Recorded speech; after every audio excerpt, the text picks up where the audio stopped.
Good afternoon বন্ধুরা, কেমন আছো? আশা করি সবাই ভালো আছো, আমিও ভালো আছি। তো আজকে পোস্ত করব।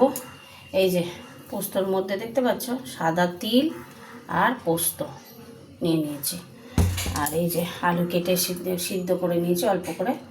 চলো এবার রান্নায় ফিরে যাই, তোমাদের দেখাতে থাকি। গরম কি পড়েছে গো বলো তো। চলো রান্নায় ফিরে যাই। গ্যাস জ্বালিয়ে দিয়েছি, আমি তেল দেবো, কড়া গরমও হয়ে গেছে। তেলটা বেশি করে দেবো, একটু পোস্ত তো একটু তেল দিয়ে ভাল লাগে জানো তো। তেলটা গরম হতে থাক ততক্ষণ। তেলে একটু চিনি দিয়েছি, দুটো শুকনো লঙ্কা তেজপাতা দিয়ে দিলাম, আর দেব গোটা জিরে।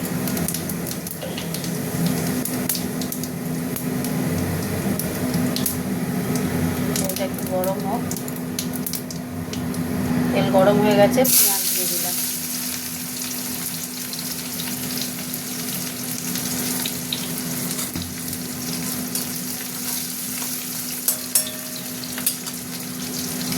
পেঁয়াজটা একটু ভাজা ভাজা হোক। পেঁয়াজটা ভাজা ভাজা হয়ে এসছে, এবার আলুগুলো দেবো।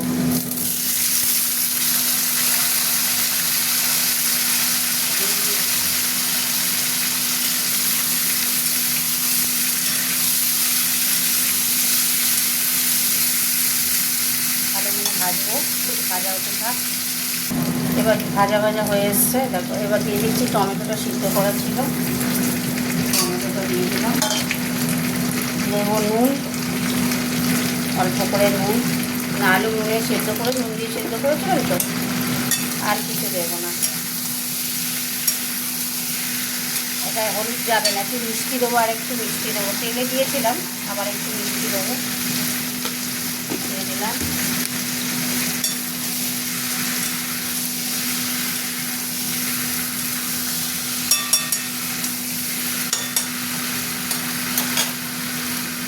পোস্ত এই যে কাঁচা লঙ্কা দিয়ে বেটে নিয়ে এসেছি।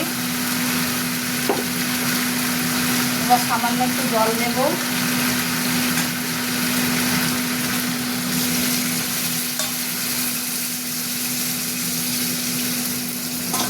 আলু সিদ্ধ করেছিলাম সেই জলটাই দিলাম।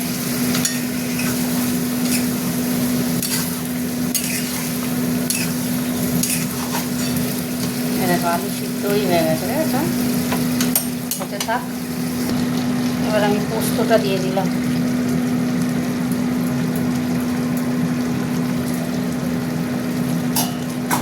পোস্তটা লেগে গেছে তো বাটির মিক্সি জারের।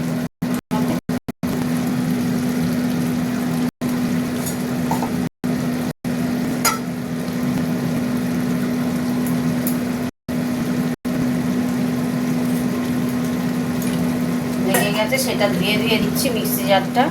পোস্ত বলে কথা, নষ্ট করে তো লাভ নেই বলো। এবার নাড়িয়ে দিই। কয়েকটা লঙ্কা দেবো, কাঁচা লঙ্কা।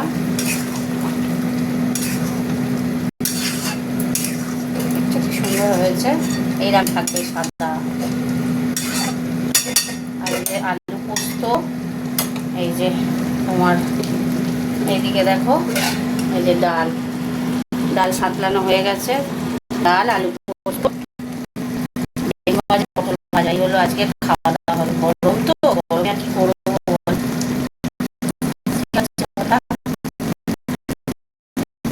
কমপ্লিট পোস্ত হয়ে গেছে, কত তাড়াতাড়ি হলো দেখলে।